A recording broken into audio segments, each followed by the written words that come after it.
계시록 5장 6절부터 14절까지의 말씀입니다. 5장 다시 한번 읽어봅니다. 6절부터 14절까지의 말씀, 우리 한 절 한 절 같이 한번 봉독하면서요, 어떤 내용이 있는지 같이 보도록 하겠습니다. 자, 6절부터 같이 봉독합니다. 시작. 내가 또 보니 보좌와 내 생물과 장로들 사이에 한 어린 양이 서 있는데 일찍이 죽임을 당한 것 같더라.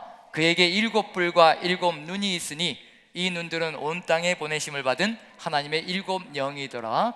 그 어린 양이 나와서 보좌에 앉으신 이의 오른손에서 두루마리를 취하시니라.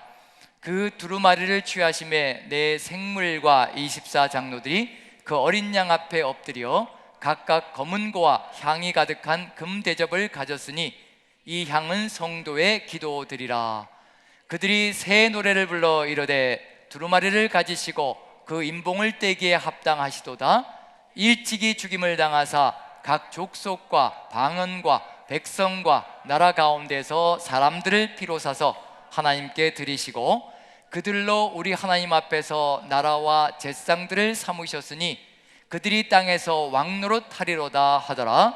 내가 또 보고 들음에 보좌와 생물들과 장로들을 둘러선 많은 천사의 음성이 있으니 그 수가 만만이요 천천이라. 큰 음성으로 이르되 죽임을 당하신 어린 양은 능력과 부와 지혜와 힘과 존귀와 영광과 찬송을 받으시기에 합당하도다 하더라. 내가 또 들으니 하늘 위에와 땅 위에와 땅 아래와 바다 위에와 또 그 가운데 모든 피조물이 이르되 보좌에 앉으신 이와 어린 양에게 찬송과 존귀와 영광과 권능을 세세토록 돌릴지어다 하니 내 생물이 이르되 아멘 하고 장로들은 엎드려 경배하더라. 긴 구절을 읽었는데요, 목표는 이 최종점을 향해서 가고 있는 중입니다. 4장과 5장은요, 이후에 마땅히 벌어질 일, 이후에 마땅히 일어날 일을 너희에게 알려줄 것이라 라고 말씀하시고 4장과 5장이 전개되거든요. 그럼 결국은 5장의 마지막 부분이 뭐가 될 것이냐면요, 이후에 마땅히 우리의 삶을 통해서 이루어져야 될 일, 그게 이제 보여지고 있는 겁니다. 그게 뭐냐면 이제 13절입니다. 13절 같이 한번 읽어볼까요? 다시 한번 같이 시작.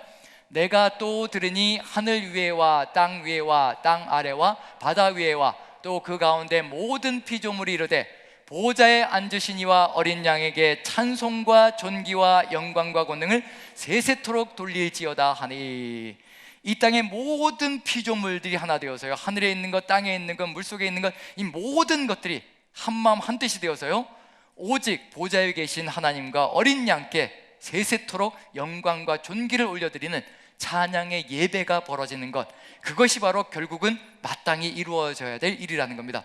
우리는 그것을 향해서 가고 있는 중이거든요. 우린 지금 아직도 불완전한 예배를 드리고 있는 중입니다. 불완전하다는 얘기는 뭐냐면요, 아직도 소수의 그리스도인들만이 하나님을 찬양하고 있고요, 어린 양 예수 그리스도를 주로 고백하며 나아가고 있는 중입니다.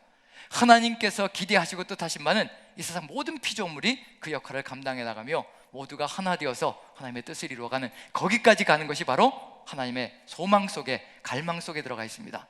왜 이렇게 또 예배를 갈망하실까요? 우리의 예배를 왜 이렇게 갈망하실까요? 이유가 뭘까요? 우리가 예배자가 되면 어떤 일이 벌어지기 때문일까요? 우리가 예배자가 되면 어떤 일이 벌어지기 때문일까요? 우리가 예배하잖아요. 하나님을 예배하잖아요. 그럼 하나님을 예배하는 이 예배자가 우리 모두 된다면 어떤 일이 벌어질 것인가? 하나님은 그 결과를 기대하시는 겁니다. 그 결과, 우리 모두가 하나님을 예배하는 세상이 된다면요, 바로 그것이 하나님 나라가 될 것이고, 거기에 평화가 있고 거기에 평등이 있고요, 모두가 한마음 되어서 따뜻하게 오직 행복하게 살아가는 역사가 펼쳐질 것이라는 거. 지금도 세상이 우리 그리스도인들 고통을 당하며 걸어가는 이유는 뭐가 될 것이냐면요, 소수의 그리스도인들만이 하나님을 섬기고 있으며 예배하고 있으며 다수의 사람들은 자기 마음대로 살아가거든요. 그럼 세상은 요지경 속이 되는 겁니다. 자기 마음대로 기준도 없이 자기가 기준이 되어서 살아가는 세상은요, 이것처럼 고통스러운 세상이 없다는 얘기거든요. 인간이 기준이 되어서 살아가는 세상. 하지만 예배자는 누가 기준이냐면요, 하나님이 기준입니다. 하나님의 말씀이 기준이거든요. 그래서 세상은 예배자를 통해서 달라지는 거고요, 그리고 세상이 달라지면서 하나님 나라가 점점 이 땅에 올 것이라는 거. 지금 4장과 5장, 요한계시록 4장과 5장은 바로 그런 세상을 기대하시며 모두가 이렇게 한마음 되어서 하나님만 예배하는 세상을 간절히 소망하고 계신 것이 바로 하나님의 뜻이라는 얘기거든요. 그게 어떻게 이루어지는 것인가? 4장 5장을 간단하게 한번 요약을 해보고요. 계시록 4장과 5장입니다. 4장과 5장. 자, 4장은 누구에 대한 이야기라고 말씀을 드렸던가요? 또 일주일 전에 얘기 나눴던 걸 또 이제 질문을 드리는 건데, 4장은 누구에 대한 이야기? 하나님인데 어떤 하나님이신가요? 창조주 하나님, 창조주 하나님.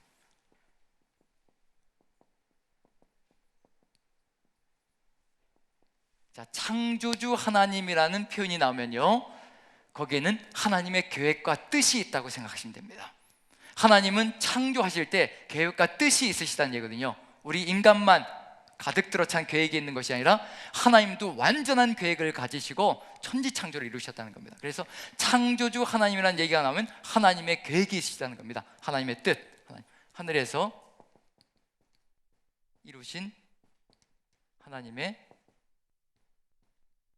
뜻, 계획이 이루시다는 겁니다. 자, 하늘에서 뭐가 성취되어졌나요? 4장에서 모든 천상의 존재들이 한마음이 되어서요, 모두가 하나가 되어서 거룩하다 거룩하다 거룩하다를 외치면서 누구를 찬양하고 있는 중인가요? 하나님만을. 거룩하다 거룩하다 거룩하다의 삼중주의 거룩이 이루어졌다는 얘기는 뭐냐면요, 완전한 거룩이 이루어진 장소가 바로 하늘이라는 것을 보여주고 있는 겁니다. 뭘로 성취되어졌다는 얘기냐면요, 예배가 성취되어졌고요, 예배가 이루어졌다는 겁니다. 예배. 그럼 하늘에서 이루신 이 뜻이 어디에서도 이루어져야 될까요? 하늘에서 이루신 이 뜻이 어디에서도요? 땅에서도 이루어져야 되는 거죠. 그게 이제 5장으로 내려오는 겁니다.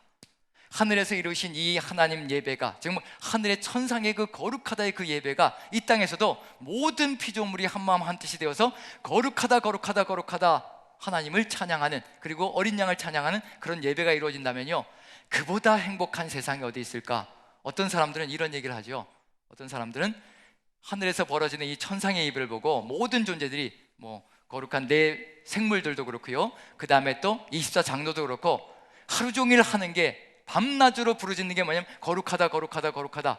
천국 가서 여러분들 밤낮으로 그냥 하나님만 바라보면서 거룩하다 거룩하다 거룩하다 이걸 하면 가시고 싶으시겠어요? 가시고 싶지 않으신가요? 저는 제 아내에게 끊임없이 약속하는 게 뭐냐면요, 여기서 당신을 내가 원하는 곳으로, 해외로도 여행을 데리고 다니지 못하고 국내에서도 이렇게 여행을 데리고 다니지 못하지만 약속하는 게 하나 있다.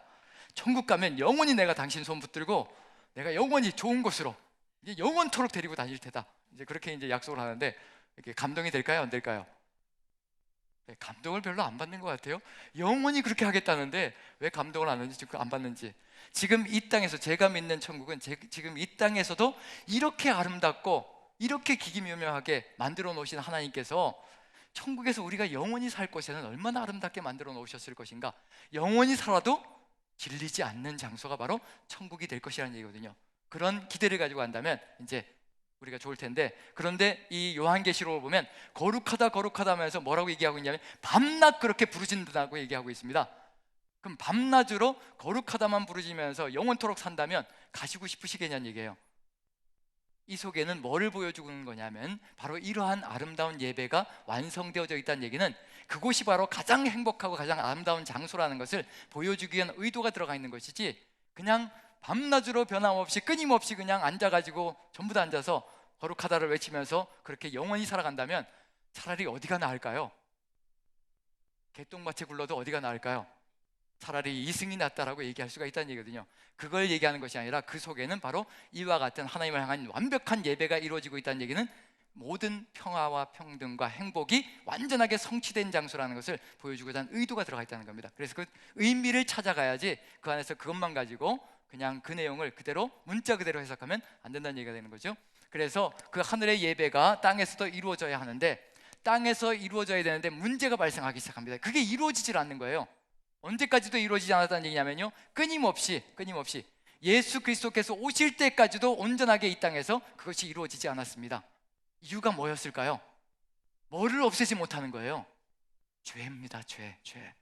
그 죄가 끊임없이 인간을 물고 늘어지거든요. 그 원죄라는 것, 죄성이라는 것, 그것이 끊임없이 물고 늘어져서 완전한 예배, 온전한 예배가 성취되지 못합니다. 그게 문제라는 얘기거든요. 노아의 홍수에 대해서도 주일날 이제 나눴었는데요. 홍수로 모든 것을 다 쓸어버렸는데도 쓸어버리지 못한 것이 한 가지 있습니다. 그게 뭘까요? 인간의 속에 있는 죄성은 쓸어버리지 않는다는 얘기입니다. 그래서 하나님께서 약속하신 게 있거든요. 노아 홍수 다음에 내가 이제는 절대로 다시는 무엇을 보내지 않으시겠다고요? 홍수로 세상을 쓸어버리지 않을 것이라. 왜 그러실까요? 왜 그러실까요? 물로 다 쓸었는데 겉은 깨끗해졌는데 뭐는 그대로 있다는 얘기냐면요, 속 사람은 그대로 있다는 겁니다. 죄성은 그대로 가지고 있다는 얘기거든요. 이제 이건 무엇으로밖에 없앨 수 없을까요? 예수 그리스도밖에 안 됩니다. 그래서 하나님께서 이 땅에 오실 수밖에 없고요, 주님밖에는 이 죄성을 해결할 수 있는 분이 없다는 얘기거든요. 그래서 5장은 누구를 얘기할 수밖에 없을까요? 이 완전한 예배가 땅에서도 이루어져야 되는데 이루어질 수가 없는 거예요. 그래서 뭐부터 시작해야 되냐면요, 우리의 죄부터 완전하게 깨끗하게 해결이 되어져야 이 땅에서도 하나님의 뜻이 온전하게 이루어질 수 있다는 얘기거든요. 그래서 5장은 누구에 대한 이야기가 나올 수밖에 없나요? 예수님에 대한 이야기 나올 수밖에 없죠. 근데 예수님은 어떤 분이신가요? 어린 양 예수 그리스도이십니다. 어린 양이라고 계속해서 명명되어지고 있거든요. 어린 양 예수 그리스도는 뭘 하신 분인가요? 우리를 위해서 뭘 내어주신 거예요? 생명을 내어주신 겁니다. 그래서 5장은 구원자 예수님, 구원자 예수님. 그래서 무엇을 사해 주신 건가요? 우리의 죄를 사해 주신 거죠. 그래서 속죄가 역사가 펼쳐졌습니다. 그럼 이제 여기서 멈추면 안 되는 거죠. 여기서 멈추면 뭐가 끝나는 거냐면요, 이걸로 끝나버리면요, 이 땅에서 실현되는 예배가 사라진다는 겁니다. 누구는 성취하셨느냐면요, 예수님께서는 속죄의 사명을 다 성취하셨습니다. 그럼 속죄의 사명을 성취한 이유는 뭘까요? 누구를 세우기 위한 걸까요? 분명히 요한계시록 5장에는 분명히 기록되어져 있는데요, 한번 같이 살펴봅니다. 요한계시록 5장 다시 한번 읽어봅니다. 요한계시록 5장 몇 절을 보시느냐면요, 요한계시록 5장 9절을 같이 한번 읽어봅니다. 요한계시록 5장 9절 같이 한번 읽습니다. 시작. 그들이 새 노래를 불러 이르되 두루마리를 가지시고 그 인봉을 떼기에 합당하시도다. 일찍이 죽임을 당하사 각 족속과 방언과 백성과 나라 가운데서 사람들을 피로 사서 하나님께 드리시고, 결국 뭘 하셨다는 얘기인가요? 속죄의 제사를 드리시고, 자신의 몸으로 속죄의 제사를 드리시고 누구를 구해내셨다는 얘기인가요? 사람들을, 족속과 백성과 방언에서 사람들을 구해내셔서 누구에게 드리시는 건가요? 하나님께 드리시는 거죠. 하나님께 드려서 이제 뭘 하기 위한 건가요? 그 사람들을 통해서 뭘 하기 위한 의도가 들어가 있는 건가요? 그 사람들을 통해서 하늘에서 이루어졌던 그 예배가 땅에서도 실현되게 만들어가는 겁니다. 예수님께서는 우리를 위해서 하실 일을 다 하신 겁니다. 그런데도 불구하고 아직도 우리는 뭐만 하고 있는 중이냐면요, 예수님의 은혜만 얘기하고 있다는 얘기거든요. 은혜는 정말 중요한 겁니다. 그 은혜가 있어야 우리가 움직일 수 있고요, 그 은혜가 있어야 우리가 하나님을 향한 예배를 만들어낼 수 있는 존재가 될 수 있다는 겁니다. 은혜는 정말 중요한 거거든요. 그런데 은혜만 얘기하다 보면 어떤 일이 벌어지는 건가요? 사명지로 나가질 않는다는 얘기가 되는 거죠.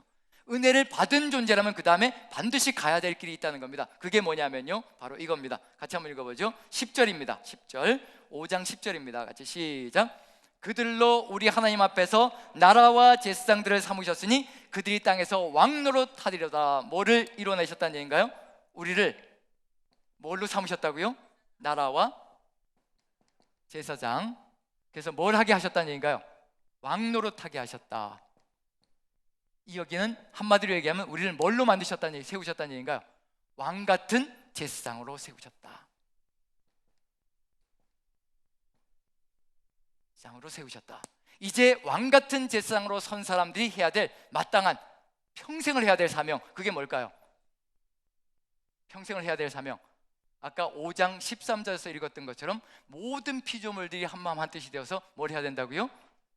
하나님과, 보좌에 앉으신 하나님과 어린 양을 찬양하는 영광의 찬양을 세세토록 올려드리는 것. 한마디로 얘기하면 뭐가 되는 건가요?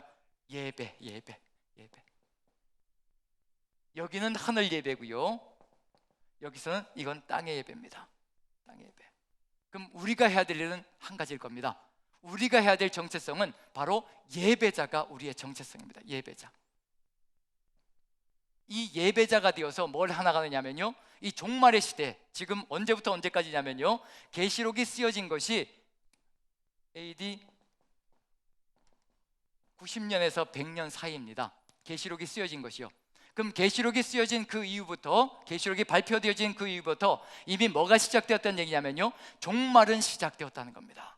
왜냐하면 이 내용이 종말의 시대를 맞이한 사람들에게 주는 성경이기 때문에 이 이후로 종말의 시대가 열려지고 있다는 얘기입니다. 언제까지인가요? 이 종말은 언제까지일까요?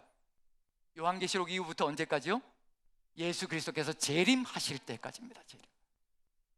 그럼 지금 우리가 살아가는 이 삶의 여정들은 뭐냐면요, 종말의 시대를 살아가고 있는 겁니다. 예수님께서 재림하실 때까지요. 이 시대를 어떻게 살아가야 될 것인가에 대해서 우리에게 답을 주고 있는 것이 바로 요한계시록의 내용이거든요. 요한계시록은 말세에 어떤 징조가 일어날 것이다, 이런 것보다도 더 중요한 건 뭐냐면요, 이 말세를 만난 이때 이 세상 속에서 우리가 어떤 사명을 감당하며 어떻게 걸어가야 될 것인가, 어떤 존재이기 때문이냐면요, 예수 그리스도의 보혈의 공로로 이렇게 값진 은혜를 체험한 존재로서 이제 삶을 어찌 살아가야 될 것인가에 대해서 정확하게 얘기해 주고 있는 것이 바로 요한계시록의 목적이라는 거. 그건 뭐냐면요, 우리가 바로 왕같은 제사장의 사명을 감당하며 예배자가 되어서 바로 이 땅에서 주님의 뜻을 이루어가며 이 세상을 하나님의 땅으로 예배하는 세상으로 만들어가는 것이 바로 우리의 사명이라는 것을 분명히 보여주고 있습니다. 그래서 우리는 이제 이 종말의 때요, 왕같은 제사장의 사명을 감당해야 된다는 거, 그게 분명하게 들어가 있습니다. 자, 그러면 이제 저번 주에 뭐에 대해서 나눴던가요? 저번 주에 나눴던 건 이 왕같은 제사장 중에서 어느 쪽을 나눴던가요? 왕에 대해서, 왕은 어떤 역할을 감당하는 것인가. 자, 그럼 이제 왕은 어떤 존재인가요? 왕은 어떤 존재? 군림하고 지배하고 억압하는 존재다? 아니면 낮아져서 섬기는 존재이고 자신의 생명까지 내어서 형제자매들을 구해내는 존재이다? 어느 쪽인가요? 예, 두 번째, 후자. 자, 일주일 동안 그렇게 사셨는 줄로 믿습니다. 예, 고개를 푹 숙이시고, 예, 저도 부끄럽습니다. 예, 저도 부끄럽습니다. 집안에서 제가 정말 이런 섬김으로 낮아져서 집안을 섬기며 살아왔는지, 또 세상 속에서 그렇게 살아왔는지 그런 부끄러움을 느낄 때가 참 많습니다. 하지만 그렇지 않으면 절대 이루어질 수 없다는 겁니다. 지금 우리가 오해하고 있는 건 뭐냐면요, 교회가 지금 세상 속에서 어떤 역할을 감당하고 있는지 보시라는 얘기입니다. 하나님께서는 이렇게 왕같은 제사장의 역할을 통해서요, 낮아지고 섬기는 사명을 통해서 세상을 구원해 가기를 간절히 소망하는 것이 우리 하나님의 뜻이신데, 그런데 우리는 힘을 극대화시켜서 어찌하든지 세상과 부딪히려고 하는 그런 착각을 하고 오해를 할 때가 있거든요. 우리 숫자를 더 크게 만들어서 어찌하든지 저항하고 대항해서 세상과 한번 부딪혀보자라고 그렇게 나아갈 때가 참 많습니다. 하나님께서 뜻하신 것은 낮아지고 섬기고 목숨을 내어놓는 십자가의 사명을 통해서 세상을 구원하는 길로 가기를 간절히 소망하시는데, 우리는 자꾸만 교회를 어떻게 하면 크게 만들어갈까, 그리고 교회의 힘을 어떻게 극대화시킬까, 그리고 나는 이 세상 속에서 얼마나 큰 힘을 가지고 살아가야 될까, 그런 쪽으로 자꾸 우리 방향을 틀어간다는 얘기거든요. 교회가 커진다고 해서, 교회가 세력이 커진다고 해서 세상이 구원의 길로 갈 것이냐? 절대 전 그렇지 않다고 생각합니다. 성도가 더 많이 낮아져서 더 많이 죽어나가야 세상은 더 나은 길로 갈 것이라고 저는 확신합니다. 그래서 끊임없이 이런 얘기를 하는 겁니다. 죽자라고 얘기를 하는 겁니다. 죽어야 세상을 살릴 수 있기 때문에 그렇다는 얘기거든요. 바로 그게 요한계시록 속에서도 예수님의 그 뜻을 이루어 가자는 것이 바로 이 속에 그대로 들어가 있다는 얘기거든요. 자, 이 왕같은 제사장이 본래 구약시대 때는요, 떨어져 있었던 것이 아니거든요. 근데 유다에게 왕권이 들어가고 요셉에게 들어가고 이렇게 막 분리가 되는 거예요. 원래 애초에는 이게 분리되어지는 것들이 아니거든요. 한 사람 안에 다 들어가 있었던 겁니다. 이 왕권, 제사장권이라는 거, 이런 모든 것들이요. 그래서 한번 살펴보면요, 아브라함을 한번 살펴봅니다. 아브라함, 하나님께서 아브라함을 부르셔서 세상을 구원하시려고 이렇게 아브라함을 불러내셨죠. 아브라함 안에 뭐가 다 들어가 있나요? 왕같은 제사장 다 들어가 있나요? 아니면 따로 놀고 있나요? 네, 왕같은 제사장. 이 아브라함은 무슨 역할을 감당했죠? 아브라함은 족장이 되었잖아요. 가족의 가장으로서 왕권을 가지고 있었습니다. 아브라함 안에요, 왕권이 들어가 있었고요, 족장으로서요. 그 다음에 또 뭐도 있나요? 하나님 앞에 뭘 했던가요? 제단을 쌓고 뭘 했던 거예요? 제단을 쌓고 제사를 드렸습니다. 그럼 무슨 얘기예요? 모두 어떤 역할도 감당했다는 얘기가요? 제사장의 역할도 감당했다는 겁니다. 제사장들이 서기 전까지요, 제사장의 역할을 감당했고, 그 다음에 이삭도 어땠나요? 이삭도 족장이었고 역시 마찬가지로 하나님께 제사를 드렸나요? 안 드렸나요? 직접 제사를, 번제를 드렸거든요. 그 다음에 야곱 어떤가요? 야곱도 역시 마찬가지로 족장의 역할을 감당했고요, 그리고 하나님께 번제를 드리는 제사를 드리는 역할을 감당했습니다. 그래서 집안의 가장들이 뭘 감당했냐면요, 왕권과 제사권을 동시에 가지고 있었습니다. 그런데 야곱의 12아들에서 이게 찢어지기 시작하는 거예요. 갈라지기 시작하는 겁니다. 본래 이대로라면 야곱의 12아들이 탄생되었을 때요, 12아들이 탄생되어졌을 때 본래 이 왕권과 제사권은 누구에게 가야 되는 건가요? 누구에게? 몇째 아들에게 가야 되는 거예요? 첫째 아들. 자, 첫째 아들이 누구냐고 질문하면 과격한 질문일까요? 그렇죠. 르우벤. 감사합니다.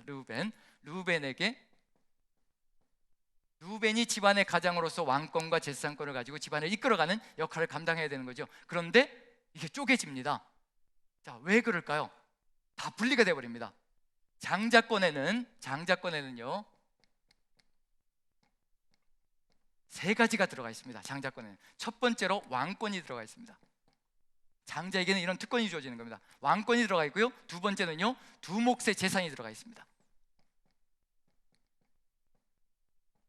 그 당시는 주로 재산이 땅으로 주어졌으니까 두 몫의 땅이 주어집니다. 그 다음에 마지막 세 번째는 뭘까요? 제사를 집전하는 제사장권까지 들어가 있는 거죠. 이 세 가지가 가장에게, 즉 그리고 장자에게 들어가 있는 축복입니다. 그런데 이게 12아들들에게서 이게 분산돼 버리는 거예요. 왜 이게 분산이 될까요? 유다에게 가고 요셉에게 가고 이런 일이 벌어지는 거죠. 이유가 뭘까요? 르우벤이 어떤 짓을 벌였나요? 네, 르우벤이 한번 어떤 짓을 벌였는지 자막을 한번 보겠습니다. 자막 보시죠. 자, 창세기 35장 22절에 이런 일이 발생했습니다. 자, 같이 한번 읽어봅니다. 시작. 이스라엘이 그 땅에 거주할 때 르우벤이 가서 그 아버지의 첫 비라와 동침함에 이스라엘이 이를 들었더라. 어떤 일이 벌어진 거예요? 아버지의 첩과 아버지의 아내와, 즉 계모인 거죠. 계모와 무슨 일이 벌어지는 거예요? 동침하는 역사가 펼쳐지는 겁니다. 하나님의 법대로라면 어떻게 해야 될까요? 벌써 고개를 잘래 벌써 이제 이렇게 된 건가요? 자, 이스라엘의 법대로라면요, 돌에 맞아 죽어야 되는 겁니다. 그런 일이 벌어진 거거든요. 그런데 살아있습니다. 하지만 살아있으나 살아있는 존재가 아니라는 겁니다. 뭐가 끝장난 거예요? 장자권에서 끝장나고요, 아들의 자격에서 끝장난 겁니다. 그게 어디에 등장하냐면요, 야곱이 마지막에 죽기 전에 유언을 할 때 르우벤에 대해서 어떻게 얘기하는지 한번 보십시오. 49장입니다. 창세기 49장 같이 한번 읽어봅니다. 1절부터 4절까지 같이 읽습니다. 시작. 야곱이 그 아들들을 불러 이르되 너희는 모이라. 너희가 후일에 당할 일을 내가 너희에게 이르리라. 너희는 모여 들으라. 야곱의 아들들아, 너희 아버지 이스라엘에게 들을지어다. 르우벤아, 너는 내 장자요, 내 능력이요, 내 기력의 시작이라. 위풍이 월등하고 권능이 탁월하다마는 물의 끓음 같았은즉 너는 탁월하지 못하리니 내가 아버지의 침상에 올라 더럽혔음이로다. 그가 내 침상에 올랐었도다. 아버지의 침상에 올랐다는 겁니다. 바로 이 사건을 얘기하는 겁니다. 소모 비라와 동침한 그런 사건에 대해서 얘기하고요, 이것 때문에 뭐가 박탈되어졌다는 얘기냐면 장자권 자체가 사라졌다는 겁니다. 그러면 이제 장자권에 있는 이 세 가지가 이제 분산이 되어집니다.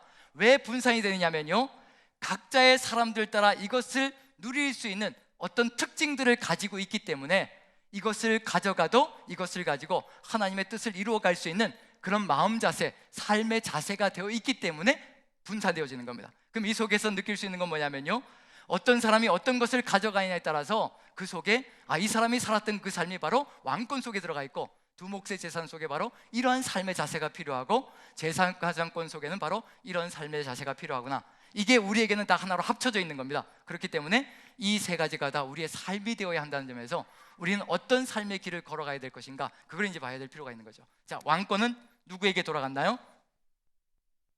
우리가 다 잘 알죠. 왕권은 유다에게. 그 다음에 두 몫의 재산, 요셉이죠. 한번 읽어보는데요, 어디를 읽어보느냐면요, 장자권에 들어가 있는 것이 어떤 특징이 있는지 신명기 21장을 보면요, 장자에게는 이런 축복과 특권이 들어가 있습니다. 자, 21장 15절부터 17절까지 같이 한번 읽어보죠. 시작. 어떤 사람이 두 아내를 두었는데 하나는 사랑을 받고 하나는 미움을 받다가 그 사랑을 받는 자와 미움을 받는 자가 둘 다 아들을 낳았다 하자. 그 미움을 받는 자의 아들이 장자이면 이제 우리는 어떻게 할까요? 두 아내가 있는데 하나는 사랑하는 아내고 하나는 미워하는 아내인데, 그런데 이게 미워하는 아내의 아들이 장자고요, 그 다음에 사랑하는 아내의 아들이 둘째인 거예요. 그럼 우리 같으면 어떻게 할까요? 장자권을 누구에게 주고 싶은 마음이 굴뚝 같을까요? 사랑하는 아들에게. 이게 이제 인간의 감정이라는 겁니다. 감정대로 나가면 이제 하나님의 뜻이 어그러지는 거고요. 그래서 16절 보시면 같이 읽어봅니다. 시작. 자기의 소유를 그의 아들들에게 기업으로 나누는 날에 그 사랑을 받는 자의 아들을 장자로 삼아 참장자 곧 미움을 받는 자의 아들보다 앞세우지 말고 반드시 그 미움을 받는 자의 아들을 장자로 인정하여 자기의 소유에서 그에게는 두 몫을 줄 것이니 그는 자기의 기력의 시작이라 장자의 권리가 그에게 있음이니라. 이게 바로 변개치 말아야 될 장자권 속에 들어가 있는 겁니다. 아무리 내가 사랑한다고 해서 미워한다고 해서 이것을 하나님의 마음을 절대 바꿔서는 안 된다는 게 분명히 들어가 있습니다. 자, 우리나라도 요즘은 안 그러죠. 요즘은 재산을 나눠줄 때 재산을 나눠줄 것이 있으시죠? 저는 없어서 어쨌든 있으신 분들은 이 재산을 나눠줄 때 요즘은 이제 공평하게 아들이건 딸이건 이렇게 차별하지 않고 공평하게 나눠주는데 과거에는 누구에게 다 물려줬나요? 맏아들에게. 이유가 뭐였던가요? 이유가 맞으니까. 단지 그 이유 하나뿐인가요? 맞으니까. 뭔가 이용 가치가 있으니까 다 넘겨주는 거 아닌가요? 그렇죠. 부모를 내가 늙으면 모셔야 될 것이고 내가 죽으면 또 뭐까지 해줘야 되는 거예요? 내가 죽으면 또 죽은 다음에도 굶지 않고 살아갈 수 있도록 이제 제사까지 지내줘야 되기 때문에 장자에게 다 물려주는 겁니다. 그럼 결국 무슨 보장을 받겠다는 얘기인가요? 자기 보장을 받겠다는 의미도 다 들어가 있는 거죠. 어쨌든 여기도 이스라엘 땅에도 결국 장자가 늙을 때까지 부모님을 모시고 끝까지 이제 챙기면서 나가는 삶이 되니까 두 몫의 재산을 챙겨서 줍니다. 그게 이제 들어가 있고요. 자, 다시 자막을 좀 보여주죠. 그 다음에 역대상 5장 1, 2절에 보면요 이렇게 되어 있습니다. 같이 한번 읽어보죠. 시작.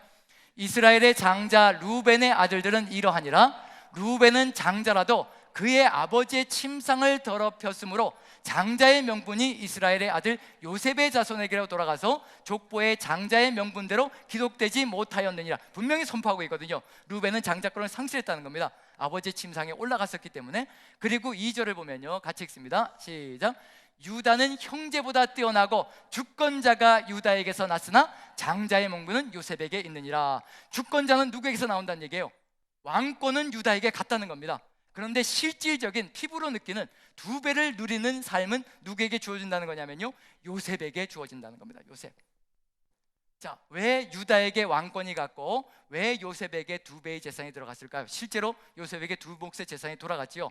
어디에서 나타나나요? 에브라임과 므낫세가 요셉의 두 아들이잖아요. 본래 요셉의 두 아들이라는 얘기는 야곱에게는 손자들이라는 얘기입니다.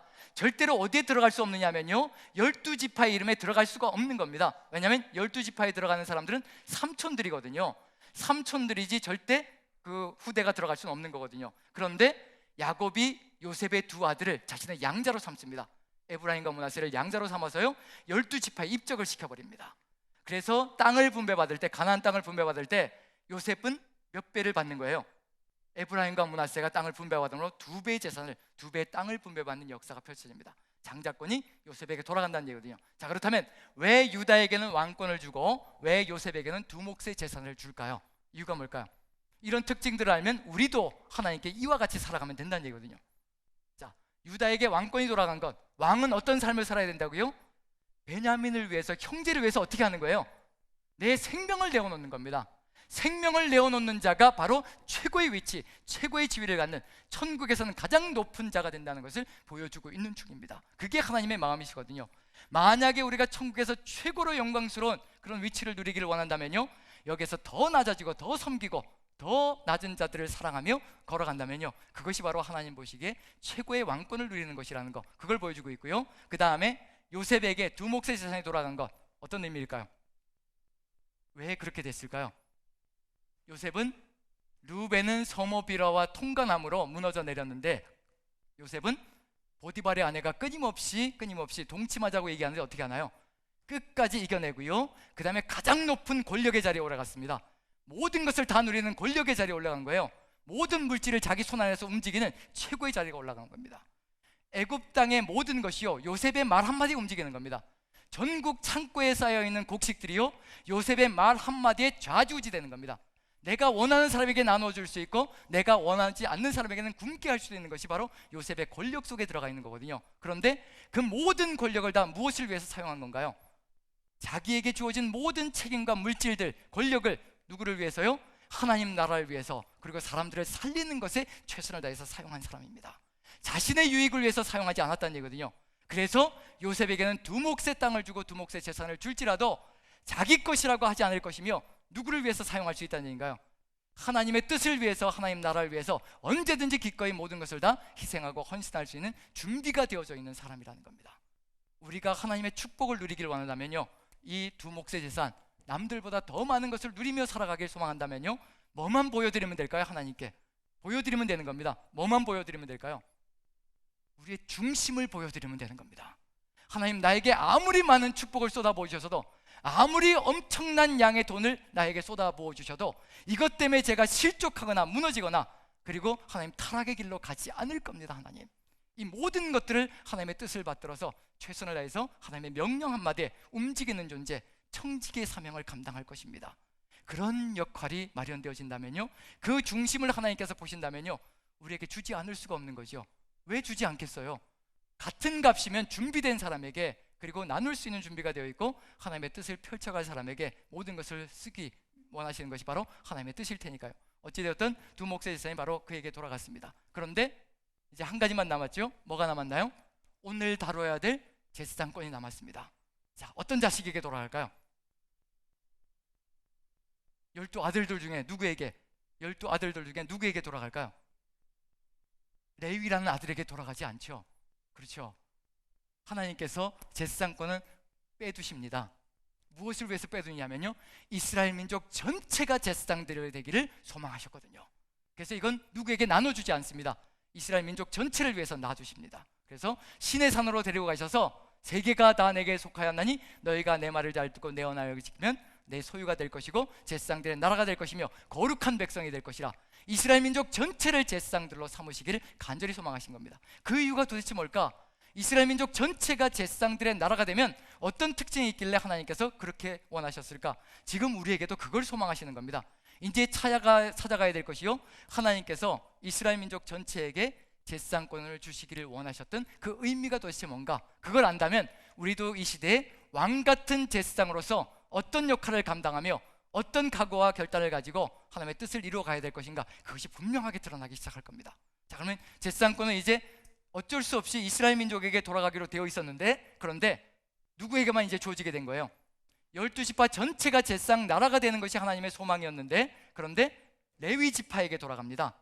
자, 왜 레위 지파에게 돌아가는 걸까요? 이유가 뭘까요? 12지파 전체가 제사장들의 나라가 되기를 소망하셨는데 레위 지파에게 돌아갑니다.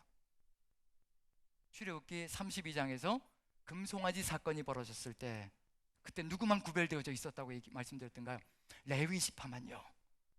하나님께서 그 엄청난 구원의 역사를 애굽에서 일으켜 주셨거든요. 그리고 홍해도 갈라주신 겁니다. 이것은 하나님의 은혜가 아니면 이루어질 수 없는 일들이거든요.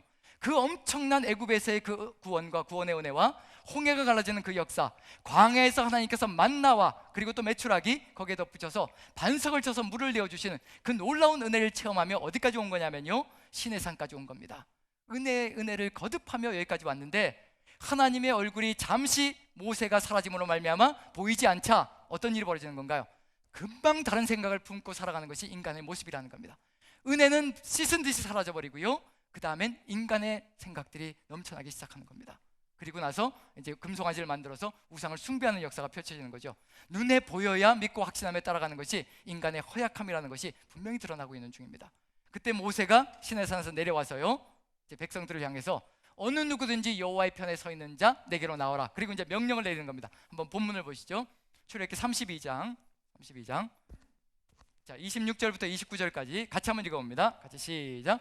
이에 모세가 진문에 서서 이르되 누구든지 여호와의 편에 있는 자는 내게로 나오라 하매 레위 자손이 다 모여 그에게로 가는지라. 모세가 그들에게 이르되 이스라엘의 하나님 여호와께서 이렇게 말씀하시기를 너희는 각각 허리에 칼을 차고 진 이문에서 저문까지 왕래하며 각 사람이 그 형제를, 각 사람이 자기의 친구를, 각 사람이 자기의 이웃을 죽이라 하셨느니라. 여기까지만 읽어보죠. 지금 무엇을 명령하고 있는 중인가요? 허리에 칼을 차라. 레위 지파가 구별되어져서 나오는 겁니다. 하나님의 그 은혜를 기억하고 구별되어져서 이제 우상 숭배에 가담하지 않고요, 하나님의 뜻을 받들며 구별되어져 있었습니다. 그리고 나와서요, 이제 허리에 칼을 차라고 해서 칼을 찹니다. 그랬더니 뭐라고 얘기하느냐면요, 이제 진 인문에서 전문까지 왕래하며 형제를, 친구를, 그리고 이웃을 죽이라고 명령이 떨어집니다. 그런데 그 다음 절을 보시면요, 28절 보시면 같이 읽습니다. 시작. 레위 자손이 모세의 말대로 행하매 이날에 백성 중에 3,000명 가량이 죽임을 당하니라. 모세가 이르되 각 사람이 자기의 아들과 자기의 형제를 쳤으니 오늘 여호와께 헌신하게 되었느니라. 그가 오늘 너에게 복을 내리시리라. 여호와께 헌신하게 되었다. 이 헌신하게 되었다는 이 단어는요, 어디에만 등장하느냐면요, 제상 위임식에서 제상으로 위임되었다라고 하는 단어와 같은 단어를 사용하거든요. 그래서 제상 위임식에만 사용되는 단어입니다. 그럼 레위인들이 뭘로 위임되어졌다는 얘기예요? 제상들로 위임되어졌다는 겁니다. 근데 무슨 일이 벌어진 건가요? 다시 한번 보여주시죠. 두 번째 부분을. 자, 29절 보시면 무슨 일이 벌어진 거예요? 헌신이라는 게 뭔지, 위임이라는 건 뭔지, 제상이 된다는 것이 어떤 의미를 가지고 있는 것인지, 뭐를 잘라내는 건가요? 무엇을 잘라내는 건가요? 모세가 이르되 각 사람이 자기의 아들과 자기의 형제를 쳤으니 오늘 여호와께 헌신하게 되었느니라. 누굴 쳤다고 얘기하고 있나요? 자기의 아들들과 자기의 형제를 쳤다라고 되어 있습니다. 우상 숭배하는 자를 도륙하려고 칼을 빼들고 달려갔는데 거기에 내 아들이 서 있고요, 내 형제가 서 있고요, 내 피부치들이 거기에 가득 들어차 있습니다. 그런데 뭘 했다라고 얘기를 하고 있나요? 그들을 쳤다라고 얘기를 하고 있습니다. 낮에는 여기까지만 얘기하고 이제 마감을 했거든요. 그때 이제 돌아가면서, 집으로 돌아가면서 이제 밥을 먹으러 이제 아내와 같이 걸어가는데 아내가 그런 얘기를 하는 거예요. 자식을 죽인다고요? 자식을 죽이라고요?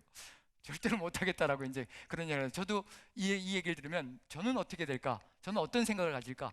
이게 우리 시대는 어떻게 적용되어질까? 그 적용점에 대해서는 얘기를 안 했거든요. 그냥 단순히 여긴 전 뭐에 대해서만 얘기했느냐면요, 인간의 모든 감정과 인간의 생각을 끊어내는 것이 바로 제사장들이라는 겁니다. 누구의 명령 한마디예요? 하나님께서 내리신 명령 한마디에, 지엄하신 그 준엄하신 명령 한마디에 내 모든 생각과 감정과 정리를 끊어내고 하나님의 그 뜻을 이루갈 준비가 되어 있는 존재가 바로 제사장들이라는 겁니다. 절대로 쉬운 일이 아니라는 것을 분명히 알 수가 있는 거죠. 지금 이것을 우리 시대는 어떻게 해야 될 것인가? 우리도 칼을 들고 달려가다가 거기에 아들이 있는 거예요. 그럼 어떻게 될까요? 아들이 발견되어진 겁니다. 어떻게 할까요? 그럼 아들은 뒤로 살짝 빼놓고 이제 어떤 일이 벌어지는 거죠? 나하고 관계없는 사람들은 막 치고 이제 가는 거죠. 그런 일이 벌어질 수도 있다는 얘기입니다. 하지만 그렇게 된다면 이제 왜곡과 굴절이 벌어지기 시작하는 거죠. 하나님의 뜻이 무너지기 시작한다는 겁니다. 이걸 어떻게 우리 시대에 적용해야 될 것인가? 자식을 정말 칼로 칠 수는 없는 거잖아요. 이제 하나님에 대해서 난 하나님 믿지 않습니다, 신이 존재한다고 생각하지 않습니다, 이렇게 얘기하는 자식이 있을 때 칼을 빼가지고, 부엌칼을 갖고 와가지고 휘두를 수는 없는 거잖아요. 이걸 우리 시대에 어떻게 적용해야 될 것인가? 제가 한 두어 가지만 한번 적용점을 삼아서, 감정을 우리가 어떻게 정말 하나님의 뜻을 받들어서 우리의 인간적인 감정을 어떻게 제거하고 하나님의 뜻을 이루어 가야 될 것인가, 제가 겪었던 이야기 하나 하고요, 그리고 우리 성도님이 겪었던 이야기 한 가지를 같이 나누면서 같이 좀 오늘 이 시대에 적용점들을 좀 찾아봤으면 좋겠습니다. 낮에는 이런 얘기를 안 했는데 다들 겁먹고 있을 거예요. 어쩌면 겁먹고 있는 것이 아니라 어쩌면 또 신앙이 좋으셔가지고 다음 주에 올 때는 자식을 죽이고 왔을 수도 있습니다. 그런 일이 벌어졌을 수도 있다는 얘기거든요. 자, 그런 점에서 이제 적용점이 어떤 건지 한번 같이 살펴봅니다. 제가 자식들을 키우다 보니까 별의별 해괴한 일들을 겪는 일들이 참 많습니다. 다들 겪어보셨죠? 자식을 키우면서 이렇게 해괴한 일들을 겪는 거. 아들이 한 고3이었던 것 같아요. 고3이었는데 여름쯤이었던 것 같습니다. 학기말이, 여름에 1학기 학기말이 끝나고 이제 방학이 되기 직전이었던 것 같은데, 학기말이 끝나니까 이제 뭐 그냥 기분이 이만큼 올라간 거죠. 아마 친구들이 어울려서 이제 즐겁게 놀고 그랬던 것 같습니다. 그런데 밤이 되었는데 12시가 되었는데 안 들어오는 거예요.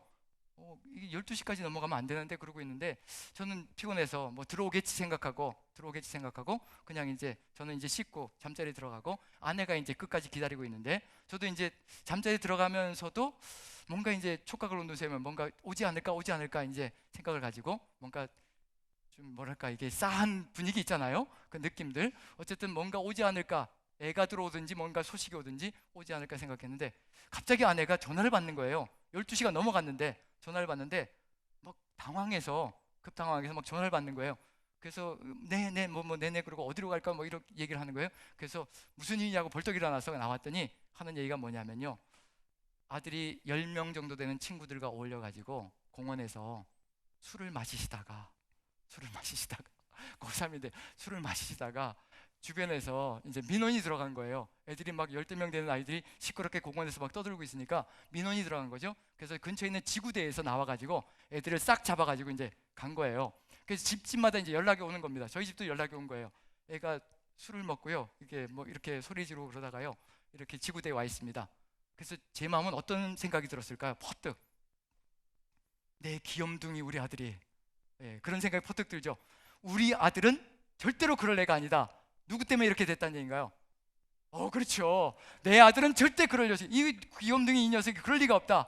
분명히 친구의 꼬임에 빠져서 이렇게 된 것일 것이다. 이제 그런 생각이 들기 시작하는 거예요. 감정이 앞서기 시작하는 거죠. 뭐 전후 좌우를 따지기보다는 감정이 앞서서 내 자식은 그렇지 않다. 이런 문제가 발생했을 때 늘 부모들이 하는 말은 내 자식은 절대 그렇지 않아, 그럴 애가 아닙니다. 이런 생각을 하는 거고 이런 말을 하는 거죠. 그런데 사리분별이 안 되는 거죠. 어쨌든 그렇게 해서 지구대에 이제 갔습니다. 아내하고 이제 같이 택시를 타고 불이 났게 그 새벽녘에 이제 달려갔죠.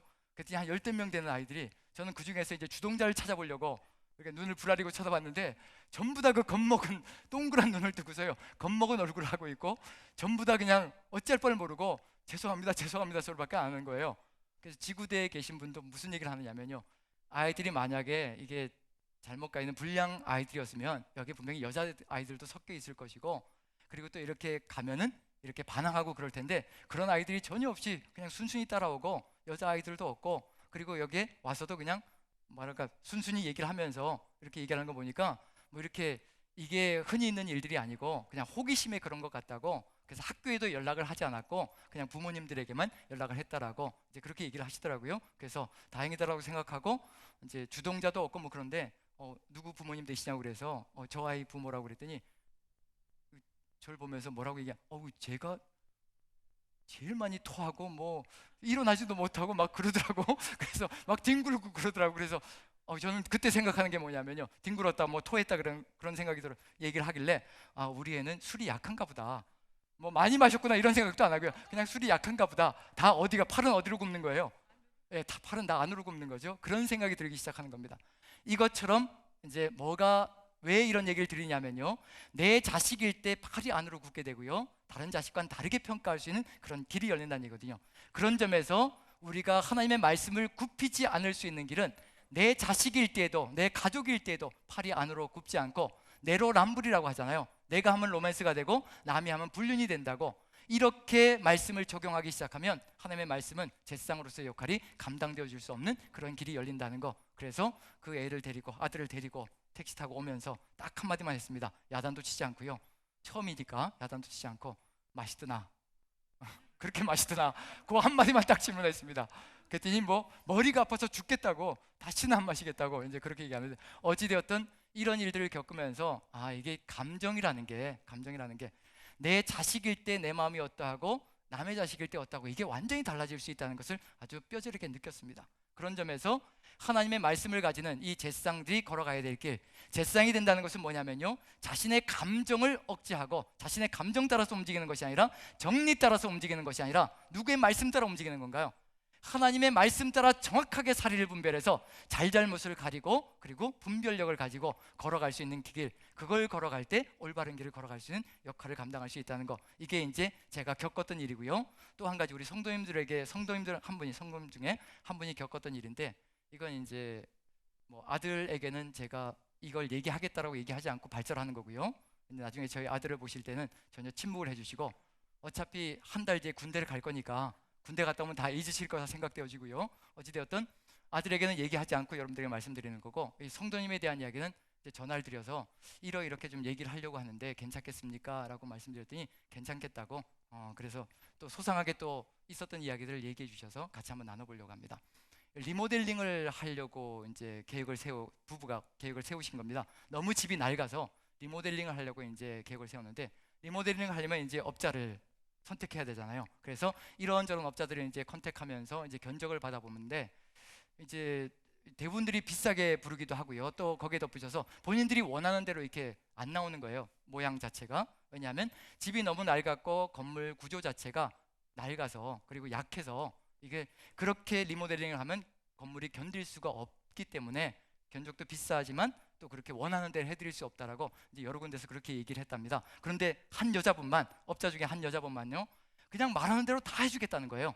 원하는 대로 다 해주고 그리고 해주겠다라고 뭐 모두가 예스가 되는 거예요. 그래서 가격도 싸고요, 저렴하고. 그래서 이분에게 이제 맡기기로 하고 이제 견적을 내어서 갔는데 4천만 원 정도를 이제 착수금으로 주었다고 합니다. 근데 시작해 놓고요, 이제 창문도 뜯어내고 집안도 다 헐어내고, 제가 한번 가봤더니요, 거의 뭐 6.25 때 폭탄 맞은 수준으로 만들어 놨습니다. 정말로요. 그렇게 만들어 놓고는 뒤로 나자빠지는 거예요. 폐업 신고를 해버리고 4천만 원 이상 되는 돈을 가져가고 폐업 신고를 해버리고요, 나몰라라 하는 겁니다. 그런데 희한한 게, 법이 뭐냐면요, 법이 희한한 게 4천만 원 1억 이하가 되는 돈들은요, 사기죄로 걸 수도 없답니다. 이 사람들이 그걸 아는 거예요. 그걸 아니까 이제 요 정도 돈은 법적으로도 전혀 하자가 없고 사기죄로도 걸리지 않기 때문에 경찰에다 고발을 해도요, 고발해도 경찰서에 얘기하는 게 이건 그냥 넘어갑니다. 이건 어떻게 집어넣을 수도 없고요, 입건할 수도 없습니다. 받을 수도 없습니다. 그렇게 나온다는 거예요. 저는 그래서 이게 법이 무슨 법인가, 이게 약자들에게는 상당히 이게 박한 법이 아닌가라는 생각이 드는데, 어찌되었든 이렇게 저렇게 해결할 길이 없어서 어쩔 수 없이 또 돈을 내 가지고 할 수밖에 없는 거죠. 집이 폭탄 맞은 것 같이 돼 있으니까 고치긴 고쳐야 되겠고, 그래서 두 번째 이제는 수소문을 해가지고 아는 사람에게 소개를 받았다고 합니다. 소개를 받아가지고 이제 시작을 했는데 5천만 원 이상 되는 돈을 이제 또 보내준 거죠. 착수금으로 중도금까지 합쳐서 이제 그렇게 돈을 보냈다고 합니다. 그런데 또 시작하다가 얼마쯤 시작하다가 또 그냥 뒤로 나자빠지는 거예요. 그 다음부터는 손도 안 대는 겁니다. 진척은 없는 거예요. 그래서 그 사람에게도 또 이제 가서 이렇게 얘기를 하는데도 얘기가 안 되는 거죠. 얼마나 울분이 컸겠어요. 특히 남편분 되시는 분이 아주 화병이 날 정도가 되었다고 얘기를 합니다. 그래서 찾아가가지고 하루는 이제 찾아가서, 주일날이었는데 찾아가서 이제 그 집 앞에 가서 이제 어떻게 좀 따지려고, 그리고 락커를 사가지고요, 락커를 사 만나지 못하면, 여러 번 갔는데 만나지 못했으니까 만나지 못하면 그 밑에다 이제 글씨를 써놓으려고, 왔다 갔다라고 이제 글씨 써놓으려고 락커를 사가지고 이제 간 거죠. 그런데 갔는데 마침 내려오는데 예배를 드리고 내려오더랍니다, 교회에서요. 그리고 또 그 교회 이 목사님이 장인어른이시랍니다. 네, 그런 분인 거예요. 장인어른이 목사님이시고 그 교회에서 예배 드리고 이제 내려오고 있는 거예요. 그 하도 화가 나가지고 이제 락커를 칠하려고 하다가 이제 내려오니까 멱살잡이를 한 거죠. 멱살잡이를 하고, 그리고 락커를 들고 주먹질을 하려고, 주먹질을 한 건 아닙니다. 이제 좀 위협을 가하려고 이렇게 락커를 들고 위협을 2번 정도 가했는데, 이제 그게 고발 사건이 돼버린 거죠. 고소가 돼버린 겁니다. 경찰이 오게 되었고요. 이제 장인어른이 경찰을 부른 거죠.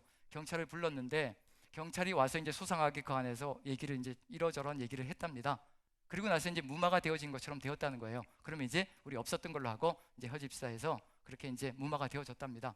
그런데 기다리고 있는데 며칠 뒤에 고발장이 왔다는 겁니다. 고발장이 왔는데 폭력, 그러니까 이게 특수 범죄 폭력이 되는 거죠. 왜냐하면 이게 락커를 들고 이렇게 치려고 했다는 거죠. 그래서 뭔가 무기를 들고 흉기를 들고 위협을 가하기 때문에 이렇게 범죄, 폭력, 가중 이런 것이 적용이 된다고 해서 어쨌든 고발장이 들어왔다고 얘기를 합니다. 그러고 나서 이제 그 목사님에게, 장인에 되신 목사님에게 전화를 드렸는데, 우리 사회는 절대 그럴 사람이 아니고, 그럴 일을 벌일 사람이 아니고, 그리고 사회가 지금 마음이 아파가지고 지금 정신병 치료까지 받을 정도가 되어서 살까지 빠졌다고, 그러면서 우리 사회가 그럴 사람이 아닌데 너무 억울해하는 것 같아서 고발하라고 얘기했다고 그렇게 얘기를 하시답니다. 그래서 이 얘기를 들으면서 느낀 게 뭐냐면요, 이게 정말 내 사위이고 내 가족이라고 생각되어질 때 어디까지 우리가 정말 하나님의 말씀을 따라서 그 사건을 그대로 하나님의 뜻을 받들어서 정확하게 분별해서 갈 수 있을 것인가, 이게 우리의 삶 속에서 들어가 있는 문제라는 얘기거든요. 벌써 가족이 들어가면 뭐가 되냐면 손이 안으로 굽게, 팔이 안으로 굽는 안타까운 역사가 펼쳐지는 겁니다. 그런 점에서 지금 여기에서 분명히 들어가 있는 건 뭐냐면요, 가족일 때, 여기 제사상권이라는 것이 도대체 무엇인가, 가족일 때 지금 아들도 무슨 일이 벌어지는 거예요? 헌신하게 되는데 아들과 자기 형제들을 쳤으니 여호와께 헌신하게 되었다. 왜 하나님께서 이런 사람들에게 헌신하게 되었다고 해서 제사상권을 주는가? 그 이유가 뭔가? 이들에게 맡겨야 될 것이 있습니다. 본래는 이스라엘 민족 전체에게 이걸 맡기려고 했거든요. 그런데 이걸 맡길 수가 없는 상태가 되어버린 겁니다. 왜냐하면 감정 따라 움직인다는 얘기거든요. 감정 따라 움직이게 되면 하나님의 말씀도 왜곡시키는 역사가 펼쳐지는 겁니다. 그래서 뭔가를 맡기려고 하는데 그게 뭐냐면요, 신명기를 보면 분명하게 드러납니다. 이 레위인들에게 하나님께서 맡기시는 거. 자, 33장 8절부터 보시면요, 모세가 죽기 전에 이렇게 유언을 합니다. 같이 한번 읽어봅니다. 시작. 대하여는 이르렀으되 주의 둔민과 우림이 주의 경건한 자에게 있도다. 주께서 그를 마사에서 시험하시고 무리바 물가에서 그와 다투셨도다. 그는 그의 부모에게 대하여 이르기를 내가 그들을 보지 못하였다 하며 그의 형제들을 인정하지 아니하며 그의 자녀를 알지 아니한 것은 주의 말씀을 준행하고 주의 언약을 지킴으로 말미암음이로다. 9절에 나와 있는 이야기가 바로 어디에 나와 있는 이야기냐면요, 바로 출애굽기 32장에 나와 있는 그 사건을 그대로 요약하고 있는 중입니다. 뭐라고 얘기하고 있냐면 그는 부모에 대하여, 그의 부모에 대하여 이르기를 내가 그들을 보지 못하였다 하고 그의 형제들을 인정하지 아니하고 그의 자녀를 알지 아니했다라고 얘기를 하고 있습니다. 왜냐하면 누구의 뜻과 어긋나기 때문인가요? 하나님의 뜻과 어긋나기 때문에 듣지 않는다는 얘기입니다. 바라보지 않는다는 겁니다. 절대 그 길을 따라가지 않는다는 얘기고요, 타협하지 않는다는 의미가 들어가 있습니다. 무엇 때문이냐면요, 주의 말씀을 준행하고 주의 언약을 지키기 위해서 이와 같이 살아갔다라고 분명하게 얘기하고 있습니다. 이게 누구냐면요, 이게 제사장 삶이라는 겁니다. 제사장권이라는 거, 제사장의 길을 걸어간다는 거, 오직 하나님 앞에서 사람들과 하나님 사이에서 중재가 되는 역할이거든요.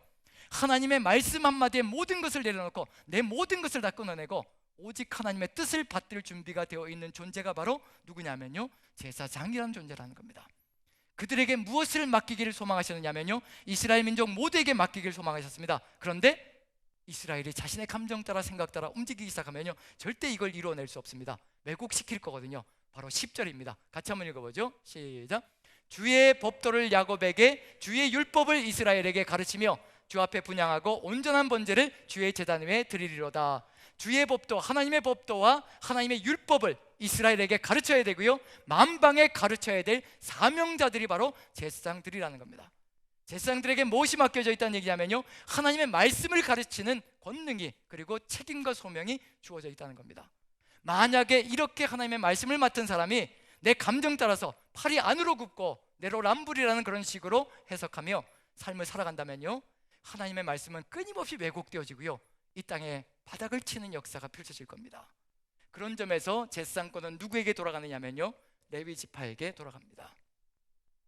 레위 지파가 어떻게 살아갔는가가 바로 우리가 이제 이 땅 위에서 살아가야 될 삶의 모습이라는 것을 분명히 보여주고 있는 중입니다. 그럼 이 세 가지, 왕 같은 제사장이라면요, 이 세 가지가 뭐가 돼야 된다는 얘기냐면요, 구약 성경 시대부터 시작해서 하나님께서 이와 같은 존재를 세우시기를 간절히 소망하셨다는 거, 왕 같은 제사장의 역할을 감당하는 이런 존재, 유다 같은 존재, 요셉 같은 존재, 레위 지파 같은 이런 삶을 살아가는 존재들을 통하여서 이것이 하나로 연합되어진 존재가 되어진다면 하나님 나라가 얼마나 아름답게 활짝 열려질 것인가, 하나님을 향한 예배가 이 땅 위에 우뚝 서지 않을 것인가, 그것이 바로 하나님께서 갈망하시는 것이고, 구약시대 때 그렇게 갈망했던 그 모든 것들이 결국 실현되지 않아서 마지막 누구에게 부탁하시는 건가요? 누구에게? 바로 우리 그리스도인들에게. 비록 내 자식이 연루되어져 있을지라도 철저하게 하나님의 뜻을 따라서 바르게 분별하여서 내 자식에 이를지라도 팔이 안으로 굽는 것이 아니라 하나님의 뜻을 향하여 굽어나가는 그런 삶을 이루어간다면 이 땅은 정말 하나님의 뜻이 이루어지는 정의와 공의가 이루어질 것이고요, 또 거기에 덧붙여서 우리가 하나님의 마음을 바르게 이해하고 들어간다면 긍휼과 자비한 세상도 정확하게 만들어질 것이라는 거, 우리가 그 하나님의 뜻을 받들어 간다면 바로 이와 같은 세상을 만들어 갈 것이라는 겁니다. 그런 점에서 이제 왕 같은 제사장이라는 거, 이걸 생각할 때마다 바로 이와 같이 유다의 삶을 한번 생각해 보시고요, 그 다음에 요셉의 삶을 한번 생각해 보시고요, 레위 지파의 삶을 생각해 보신다면 이제 우리가 이 땅에서 어떻게 이 소명을 감당해야 될 것인가가 분명하게 드러나지 않을까라는 생각을 가져봅니다. 이 길을 걸어갔던 분이 있습니다. 완성시키신 분이 누구이신가요? 바로 우리 구주 예수 그리스도이십니다. 우리 구주 예수 그리스도께서 이 길을 이미 완성시키셔서 이미 우리에게 그 길을 보여주셨고요, 그리고 보여주신 것만으로도 부족해서 우리가 이 길을 걸어갈 수 있도록 만들어 가시기 위해서 성령으로 우리에게 보혜사로 오셔서 우리 안에 내주하시며 우리를 이끌어 가신다는 겁니다. 이미 이러한 삶을 성취해내셨고 승리하시고 이기신 그 주님께서 우리와 지금 성령으로 내주하시고 계시기 때문에 우리도 그 성령의 뜻을 받들어 걸어간다면 이 시대에 하나님의 뜻을 이루어가는 귀한 존재로 왕같은 제사장의 사명으로 승리하시며 이 땅을 하나님을 예배하는 그런 땅으로 만들어 가시는 여러분들 모두가 되실 수 있을 줄로 믿고 확신합니다. 여러분들이 그러시기를 축원하면서요 마치겠습니다. 기도하겠습니다.